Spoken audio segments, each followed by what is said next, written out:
നിലമ്പൂർ ഉപതെരഞ്ഞെടുപ്പ് കഴിഞ്ഞു. Panchayat, municipality, corporation തെരഞ്ഞെടുപ്പുകൾ അടുത്തടുത്ത് വരുന്നു. അത് കഴിഞ്ഞ് അധികം വൈകാതെ കേരള നിയമസഭയിലേക്കുള്ള തെരഞ്ഞെടുപ്പും ഉണ്ടാവും.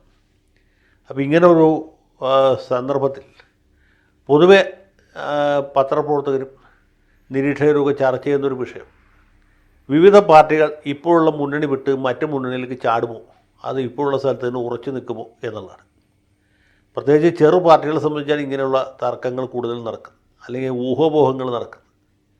അതിൽ പ്രധാനപ്പെട്ട ഒന്ന് NCPയുടെ നിലപാടാണ്. NCP ഇനി ഇടതു മുന്നണിയിൽ തുടരുമോ, അതോ അജിത് പവാർ പോയ വഴിക്ക് അവരുടെ നിലപാടിൽ മാറ്റം ഉണ്ടാകുമോ, തോമസ് കെ തോമസും മന്ത്രി ശശീന്ദ്രനും ഇനി എന്ത് ചെയ്യും, അവരുടെ പാർട്ടിയുടെ അംഗീകാരം പോയ സ്ഥിതിക്ക് ഇവരുടെ MLA സ്ഥാനത്തിന് എന്ത് സംഭവിക്കും, ഇവർ രാഷ്ട്രീയം ഉപേക്ഷിച്ച് വേറെ വല്ല വഴിക്കും പോകും. ഇങ്ങനെയൊക്കെയുള്ള ചർച്ചകൾ ഒരു ഭാഗത്തുണ്ട്. അതുപോലെ വീരേന്ദ്രകുമാറിൻ്റെ പാർട്ടി, ആ പാർട്ടി ഇപ്പോൾ LDFിലാണുള്ളത്. പക്ഷേ അവിടെ അവർക്ക് മന്ത്രിസ്ഥാനം കിട്ടിയിട്ടില്ല. മന്ത്രിസ്ഥാനം കിട്ടാത്തതിൽ മനം നൊന്ത് കഴിയുന്ന ഈ വീരേന്ദ്ര പാർട്ടി, അവർ ഇനിയും ഇടതു മുന്നണിയിൽ തുടരുമോ, അതോ UDFിലേക്ക് തിരിച്ചു പോകുമോ, അങ്ങനെ ഒരു ചർച്ച ഒരു ഭാഗത്ത് നടക്കുന്നുണ്ട്.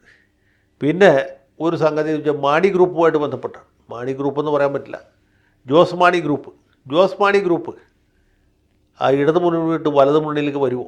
അങ്ങനെ വരികയാണെങ്കിൽ നമ്മുടെ മാണി സി കാപ്പൻ്റെ അവസ്ഥ എന്താവും?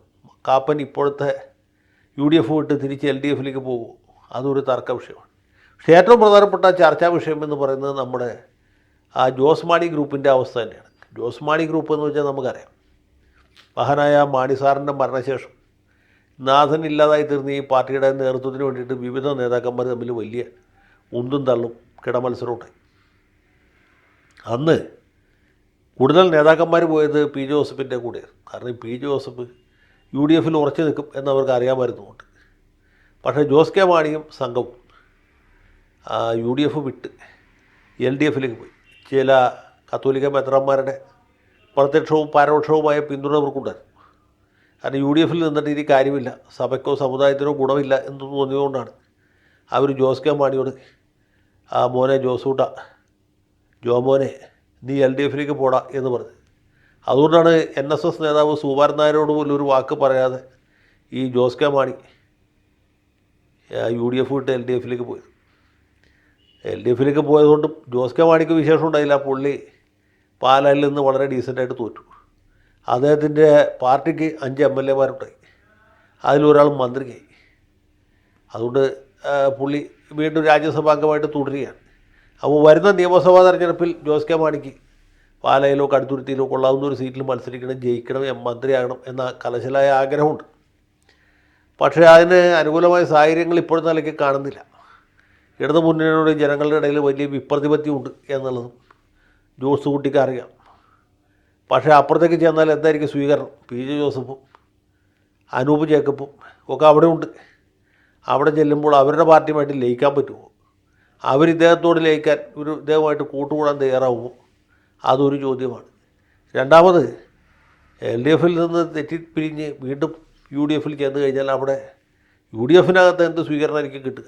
ഉമ്മൻചാണ്ടി ഇല്ല, ചെന്നിത്തല ഉണ്ടെങ്കിലും പഴയ പോലെ ബലവാനല്ല, കുഞ്ഞാലിക്കുട്ടിയുടെ പഴയ കമാൻഡൊക്കെ പോയിരിക്കുന്നു. അല്ലായിരുന്നെങ്കിൽ പുള്ളി ഒറ്റയ്ക്കൊരാൾ വിചാരിച്ചാൽ ജോസ് കെ മാണിയെ തിരിച്ച് UDFിലേക്ക് കൊണ്ടുപോകാനും ജോസ് കെ മാണി ചോദിക്കുന്നതെല്ലാം തരപ്പെടുത്തി കൊടുക്കാനും പറ്റുമായിരുന്നു. ഇപ്പോൾ കുഞ്ഞാലിക്കുട്ടിക്ക് പഴയ ബാർഗൈനിങ് പവറില്ല എന്ന് മാത്രമല്ല, പുള്ളിക്ക് ഇതുപോലുള്ള ഡിപ്ലോമാറ്റിക് മിഷനിലൊക്കെ ഉള്ള താല്പര്യം തന്നെ കുറഞ്ഞിരിക്കും. അതും ഒരു പരാധീനതയാണ്. അല്ലെങ്കിൽ ജോസ് കെ മാണിയുടെ എല്ലാ ഡിമാൻഡും അംഗീകരിച്ചിട്ട് അദ്ദേഹത്തെ കൊണ്ടുവരാം. ഇങ്ങനെയൊക്കെയുള്ള പ്രശ്നങ്ങളാണ് അദ്ദേഹത്തെ സംബന്ധിച്ചുള്ള വ്യക്തിപരമായിട്ടുള്ളത്. പിന്നെ സഭയുടെ താല്പര്യമാണ് പ്രധാനം. കേരളത്തിലെ ഇടതുമുന്നണി സർക്കാരിനെതിരെ വലിയ വിപ്രതിപത്തിയുണ്ട്, ഭരണവിരുദ്ധ വികാരം ഉണ്ടെന്നുള്ള കാര്യം ജോസ് കെ മാണിക്ക് മനസ്സിലായില്ലെങ്കിലും കത്തോലിക്ക മെത്രാന്മാർക്ക് മനസ്സിലാവും.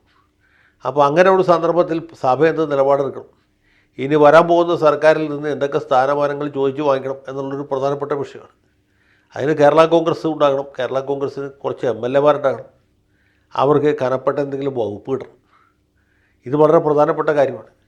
അതുമാത്രമല്ല, UDF അധികാരത്തിൽ വരികയാണെങ്കിൽ ഈ ഭരണം പൂർണ്ണമായിട്ടും മുസ്ലിം ലീഗിൻ്റെ കൈപ്പിടിയിലായി പോകാതെ ക്രിസ്ത്യൻ ന്യൂനപക്ഷത്തിൻ്റെ താല്പര്യങ്ങൾ സംരക്ഷിക്കാനും ആരെങ്കിലുമൊക്കെ ഉണ്ടാകണം. ഇന്നത്തെ നിലയ്ക്ക് PJ ജോസഫിനെ കൊണ്ടും അല്ലെങ്കിൽ അനൂപ് ജേക്കബിനെ കൊണ്ടൊന്നും അത് സാധിക്കില്ല.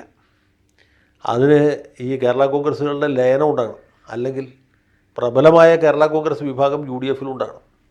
അപ്പോൾ മെത്രാന്മാർ സിനഡ് കൂടി തീരുമാനിക്കും ജോസ് കെ മാണി LDF-ൽ തന്നെ തുടരണോ അതോ UDF-ലേക്ക് പോകണോ, പോവുകയാണെങ്കിൽ അവിടെ ഏത് ബെർത്ത് സംഘടിപ്പിക്കണം, ഏതേത് സീറ്റുകൾ വാങ്ങിച്ചെടുക്കണം, ജയസാധ്യതയുള്ള സീറ്റുകൾ എങ്ങനെ മേടിച്ചെടുക്കാം, അവിടെ എങ്ങനെ സ്ഥാനാർത്ഥിയെ ജയിപ്പിക്കാം, ജയിപ്പിച്ചു കഴിഞ്ഞാൽ ഏതൊക്കെ വകുപ്പുകൾ ബാർഗെയിൻ ചെയ്ത് മേടിക്കാൻ പറ്റണം. അപ്പോൾ ഈ കാര്യങ്ങളൊക്കെ മിക്കവാറും കത്തോലിക്ക തിരുസഭയുടെ സിനഡ് കൂടി വൈകാതെ ഒരു തീരുമാനം ഉണ്ടാവും. ജോസ് കെ മാണി പോവുകയാണെങ്കിൽ അത് പാലായിൽ നിന്നായിരിക്കില്ല, ഈ കാക്കനാട്ടിലുള്ള സെൻറ്റ് തോമസ് മൗണ്ടിൽ നിന്നുള്ള തീരുമാനത്തിൻ്റെ അടിസ്ഥാനത്തിലായിരിക്കും. ആ കാര്യത്തിൽ യാതൊരു സംശയവും വേണ്ട. ഏതായാലും പഞ്ചായത്ത് തെരഞ്ഞെടുപ്പിന് മുമ്പ് രണ്ടിലൊന്നും അറിയും. ആ കാര്യത്തിൽ സംശയം വേണ്ട. കാരണം പഞ്ചായത്ത് തെരഞ്ഞെടുപ്പ് കഴിഞ്ഞാൽ പിന്നെ ഈ ജയിച്ച മെമ്പർമാർക്കും അതുപോലെ കൗൺസിലർമാർക്കൊക്കെ അയോഗ്യത വരും, മുന്നണി വിട്ട് മുന്നണി മാറിയാൽ. അതുകൊണ്ട് ഒരു തീരുമാനം എടുക്കേണ്ട സമയം അതിക്രമിച്ചു. ഇത് ജോസ് കെ മാണിക്ക് അറിയാമോ എന്ന് എനിക്കറിയില്ല. ഏതായാലും മെത്രാന്മാർക്ക് അറിയാം. അത്യുന്നത കർദിനാൾ അടക്കമുള്ള ആളുകൾ അവരുടെ സത്വര ശ്രദ്ധ ഇക്കാര്യത്തിൽ പതിയും എന്ന വിശ്വാസത്തോടെ ഞാൻ തൽക്കാലം അവസാനിപ്പിക്കുന്നു.